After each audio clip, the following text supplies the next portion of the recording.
Sup fools, how's it going? And welcome to another video. Today we are talking about music licensing platforms. We're comparing Artlist with Epidemic Sound and the YouTube library. Hey, did you start without me? Who said that? Motherfucker, give me my beanie back.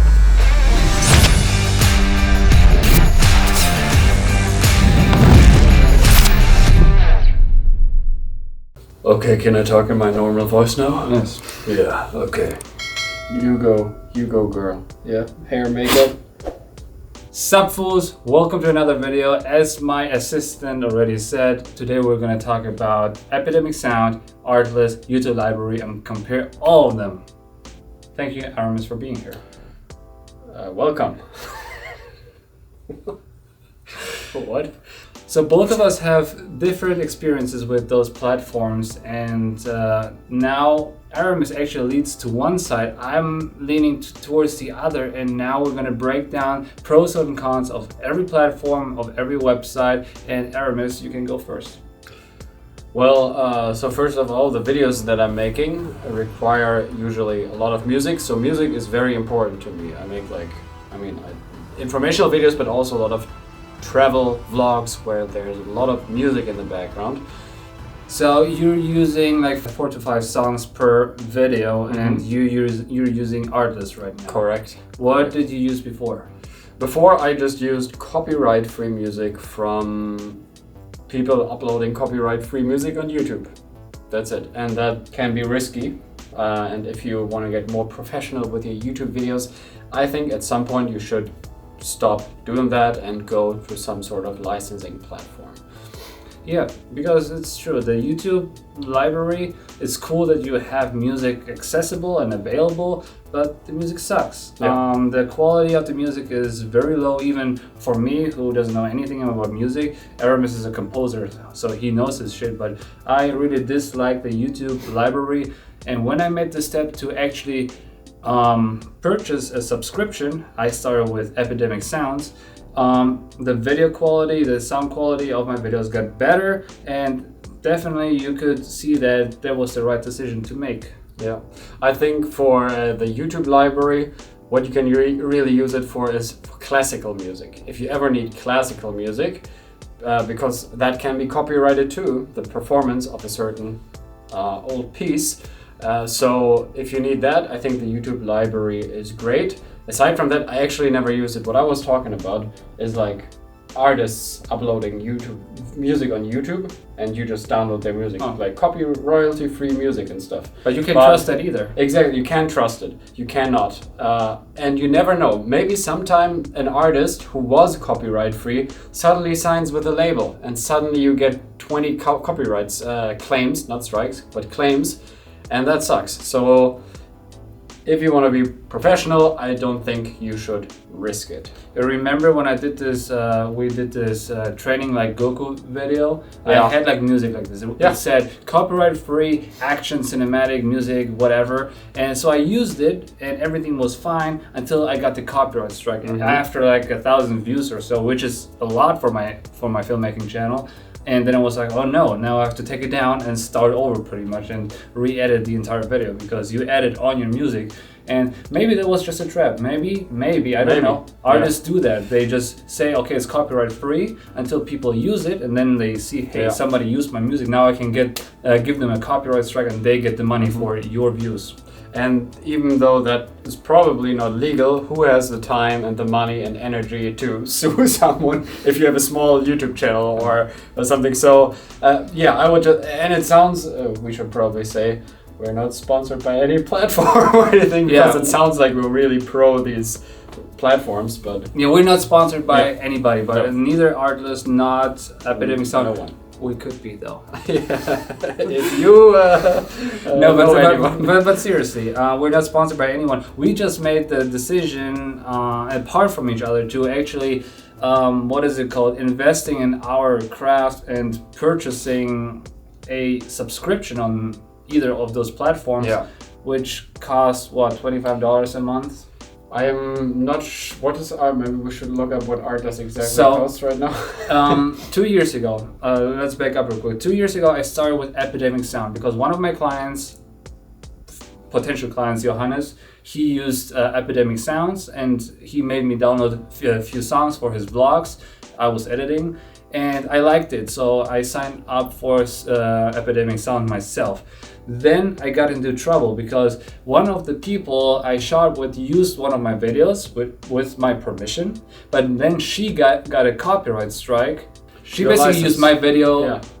but only I had the license on my YouTube channel. She didn't, so she got a strike, which is obviously not what it's for. So that's why I canceled my subscription. And then Aramis came around with, hey, did you check out Artlist? You don't get those issues there. Yeah, I checked out a few different platforms. That was like about 11, well, it was almost a year ago, so 10 months ago probably. I checked out different platforms. I didn't purchase anything. I was like watching reviews just like this one.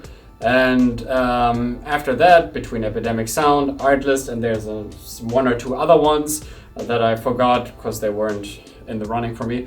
But so I decided to go with Artlist for a few reasons. First, it had the best price, and I really liked the model that once you download the license of a song on Artlist, you own it. That means even if you cancel your subscription a year later, you can use this song forever. That is what they promise. That is officially what they say. Then also I have multiple channels and other social media channels, etc. So with Artlist, you don't have a problem as long as your name is on it somewhere. Even if you shoot for other people, which you do, which even I do sometimes, not often, but sometimes, they can use the music, they can use my license. So for the price that you pay, you get a lot on Artlist. Also, I just really like the music. They have less, what was it? Well, now, a year ago it was different, but Epidemic Sound has like, what, 35,000, and you said 18,000. So about half, but 18,000 songs is a lot. And I really like the quality. I use a lot of cinematic music, epic cinematic stuff, or like jazz, country stuff, and they had really good, high quality professional music. And in that genre, at that time, I didn't find that on Epidemic. So with all things considered, I decided I'll do Artlist. I started with Epidemic Sound because of the quality, and now I'm using Artlist, and I think the quality is just as good. I don't think there quality-wise one is better than the other. One has twice as many songs, but how many songs do you really need? Yeah. What I really liked about Epidemic Sound is that it was only $12 a month, so it's like half the price. But only, which I didn't read the fine print, I should have, only if you use it for your own channels. And you can have like one YouTube channel, one Instagram, and I think one Twitter or something. Only three of your own channels. Only your own channels, which, like I said earlier, this is a problem, especially for someone who, like me, a cinematographer who shoots for many people and I edit for many people. Then I obviously want to use the music for different channels, which are not connected to my name. And even you couldn't even use it on multiple of your channels. Exactly. So if I have this channel, Phil Vlog, and Infant Cinema, I would need to decide which channel I want to use this music for. So it's a no-go for me. But then they split up the subscription. So now you can have the $25 subscription, which basically is the same like Artlist. I haven't subscribed to it yet, so I'm not sure if it's just as easy. But Artlist is very easy when it comes to, okay, I want to just own a license. It doesn't matter what videos I use it for. I don't have to write it anywhere. I know, like Soundstripe, for example. I think on Epidemic, you also have to put your channel. I think you only have to put your channel link, right? So your channel gets whitelisted for the music, and then it's fine, right? Okay. Exactly. Okay. But Soundstripe, for example, you have to write down the title of the video you're uploading it with, and let's say you do that, everything is cool for a stranger's channel, and then he changes the title for whatever reason because another title is more clickbaity, whatever it is, and then they get a copyright strike because of that, and that sucks. Right, so that's a point actually also why I went to Artlist, because it was way easier with the licensing. Downloading music there is a little annoying, like how they do it, but I think they do it so you just don't download like You're talking 40 about Sunstripe or Artlist? on Artlist. Like they make it, it's not complicated or hard. It's just a little tedious because they have that model. Once you download the license of the song, that's it. You don't have to be subscribed anymore. So I think they don't make it that easy, so people don't just download the whole library in one day. But they changed that. You can download from the website directly. Yeah, it's a little, but then for the license, you still have to go through the... Which I never do. Oh, okay. Unless I get a copyright strike, I always go to my downloads and be like, hey, I need the license for that. Yeah. But yeah, technically... Anyway, yeah. Yeah, technically the way it works on Artlist, you go on the website and then you pick whatever song you want. Mm-hmm. You click on download. Then the song gets downloaded into your download folder, which is very simple. Exactly. It used to be different. It used to be like you download, then you get like an email where you get the license and the song, where you can download it from there, which was stupid. That was like for me almost a reason to not subscribe. Yeah. But I did it anyways. We should also say on Artlist you can only download 40 songs a day, which anyone who thinks, oh, that's not enough, is definitely enough. I have maybe downloaded a total of 250 songs within 1 year, and I don't use all of them. No one probably will. Depends on what you do, right? Yeah, it depends. But you also, I guess, for YouTube, that's like a different topic now, but you kind of, for most styles of videos, you don't want to overuse music, but you want to brand your videos a little bit. So if you, like my subscribers love a certain artist, for example, and they always love when I bring him back. So I'm not gonna go, I do different kinds of music for sure, but yeah, it depends on, I guess. When you watch one of his videos, then you know, hey, I heard this song before. Before, like you said, you brand yourself, but yeah, it is a different subject. So 40 songs a day is definitely enough. Do you know the limit for the other one? They might not have one, just for the simple reason that once you stop your subscription, you don't own the music anymore. That's a big one. That's like a big difference. Like basically, you could pay whatever. How much is it? We should just put how much it costs a year. I don't remember. They might have changed the price too, what a year an artist could. Technically, you could pay for 1 year. You download 40 songs every day, which is like 15,000 songs. Basically, you could almost download the entire library in 1 year, and then you can cancel your subscription, and you have 15,000 songs that you can use for the rest of your life. On Artlist. But that's why Epidemic Sound, who doesn't have that, probably doesn't have a limit, because why would they? They don't need to. But that's the thing. If you want your YouTube videos, for example, to be online forever, which is like common, you want your videos to be up forever, and you use Epidemic Sound, that means that you have to use Epidemic Sound till the end of your life. Yeah. Unless you're not making any money with it. Yeah. But once you end your subscription, your old videos won't get. They won't get demonetized. No, I don't think so. Okay. Because they're whitelisted already. Okay. Because you have to. But I think after that you can't use the music anymore. Yeah. Once you're done. So if you want to continue, you have to use the subscription. That sounds like a little Artlist commercial here right now. But not sponsored. Are we going there now? So my opinion about it has changed recently. Can I share my opinion first? Because share your opinion first. I'm not that negative about it. So it happened to me twice now that I used certain songs and they got copyrighted anyways.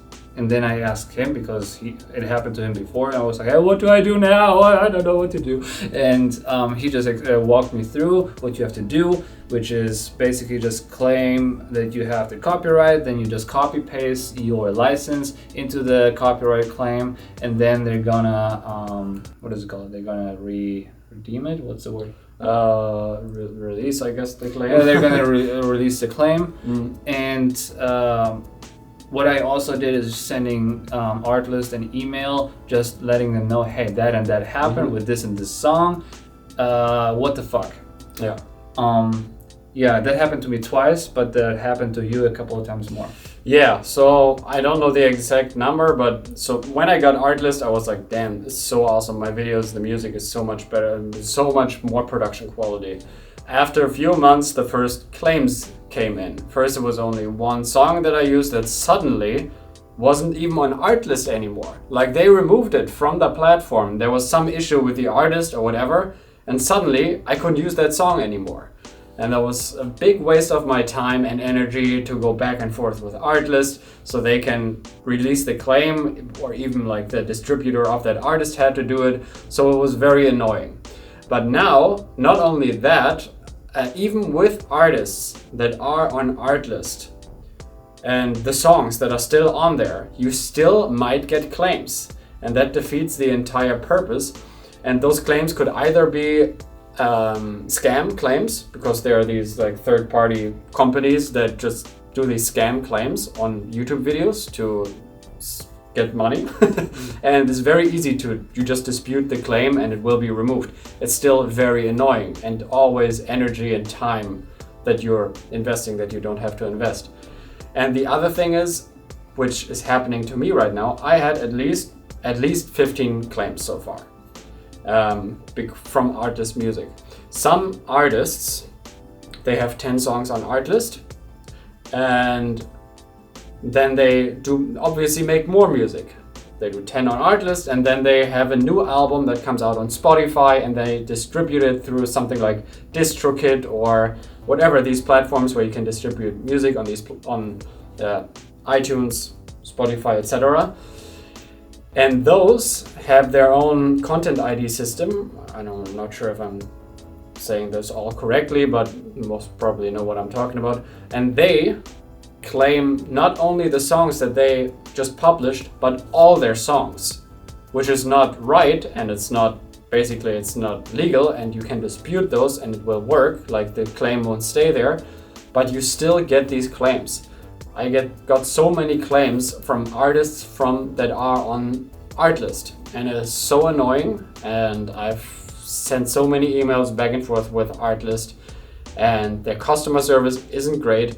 They don't respond on a weekend, but if you're a YouTuber, you also work on the weekend and you might upload on a weekend, and then this claim doesn't get removed. And once you dispute a claim, you will, after the dispute is removed, after the claim is removed, you will still get the money, which is great. Yeah. It's a little slower in your analytics, but you'll get it. But before you dispute the claim, the video is demonetized. I think there have been at least, I saw it on one video, there were 30,000 views that were demonetized before I disputed the claim. I lost at least $200 so far because of Artlist, plus the money that you pay for the subscription. So if you're not fast enough and you don't dispute the claim, you will lose the money because your video is demonetized for that time. So that is very, very annoying. And there we go, we're back to Epidemic Sound. Epidemic Music? Epidemic Sound. Epidemic Sound, yeah. Epidemic Sound has their own content ID system. They own the music that is on the platform. That will most likely not happen with Epidemic Sound. So just recently, which is a coincidence because you wanted to make that video, like 3 days ago, I don't remember, I went on that website and I saw the website changed a lot. I liked the design a year ago. Epidemic Sound was not that good. The website wasn't as structured. It's very structured now. They have almost 40,000 songs, even genres that you won't find on Artlist, like death metal or stuff that I want to use too, or German music, music very specific to cultures. So they have stuff that I want to use too, which Artlist doesn't have. So there are more. There's a long monologue here right now. Sorry about that. Okay. But so just to give an honest review, right now I still give Artlist a chance. I still have my subscription for probably almost a year, because they gave me some bonus months every now and then. So I give them another chance. But as of right now, I'm looking at Epidemic Sound and think this might be better. They have better subscription models now too than they had a year ago. They don't charge you more if your channel gets bigger, which I think used to be the case at some point. So I think it's going in a direction where I like Epidemic Sound more, and we'll see when my subscription on Artlist ends if I stay or not. So I'm on the fence now after all this happened. I definitely have to add to the claims. it's like one thing if your own channel gets those claims, but in my case, it was like channels I worked for got those claims. Videos I edited, and then my clients have to deal with it. And this is like a no-no. You don't want the client to lose money because of the music you were using. This is super unprofessional. Yeah. You can lose work on that. You can lose business, somebody's business, and it is a risk I'm keep gonna take because right now I don't have any other option. But you're gonna be my guinea pig for epidemic sound. Yeah, we'll see.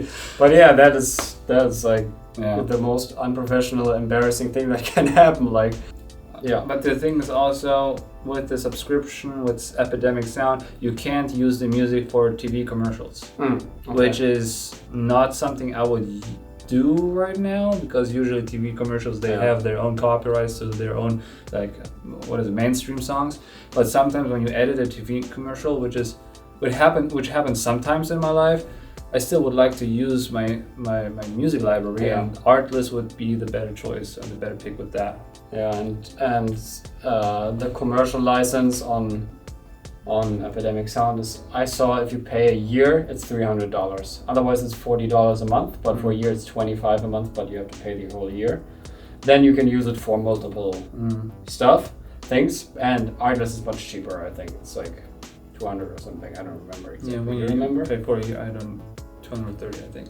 Yeah, so it's a little cheaper for what you get, but with small prices comes big responsibility. Exactly. Spider-Man said, or something like that. No, but I know this must have been a little confusing because it's a back and forth, but this is just our honest feedback based on our experience, and I hope you can make a smart choice based on that. Yeah, because I think still, even with those claims happening, in certain situations, it's still much better to do that and have those, this freedom available. Like if you're a small channel, you don't make money with the channel anyway, or you don't make that much money. So if a video gets demonetized for half an hour, you lose 1 cent or something. Yeah. I mean, that would happen in my case. Yeah. So it really depends how big your channel is, and if it's your only business and you rely on that money, and if you're a freelancer. Like you are, or like a filmmaker, and you film other people. Artlist is still great, especially if it's not on YouTube, because then you can't get claims. If it's for a commercial, if you do that kind of work, Artlist is fantastic because no one can claim a commercial on whatever. Yeah, definitely. My recommendation is, it doesn't help fully, but when you upload your videos, which has Artlist music, just upload them and give it time and until it could get a copyright strike, and then actually fully upload it online. I don't know if it makes a difference, but I usually give it like an hour before I actually hit an upload. And YouTube has been, that's one thing, like that whole content ID system is completely terrible on YouTube. It really sucks. Like especially YouTube doesn't do anything about it if you get a claim or a dispute. It's between you and who gave you the claim. YouTube doesn't because they get their money anyways. Exactly. They don't do stuff about it because they legally can't or whatever. Sure. But where they got much better is like when I upload a video and there's a song or like maybe a video clip that I shouldn't have used, I get a claim immediately. So even before I hit on upload. So it's much faster now. And it doesn't happen like 2 or 3 days later or something. So that's great. Yeah. And you can so I think that way works for sure. All right, that's it for this video, guys. If you have any questions to him or me, just ask them down in the comments below. Make sure to subscribe to the channel if you aren't already. Like the video if you like the content, and see you next week. Want to say something? Follow Aramis for his cool vlogs. It's German. But you might be German too. But you might be German too. Or might learn. And if not, you still can become German. Can you say something in German? Say something Hallo, mein Name ist Roberto. Outro!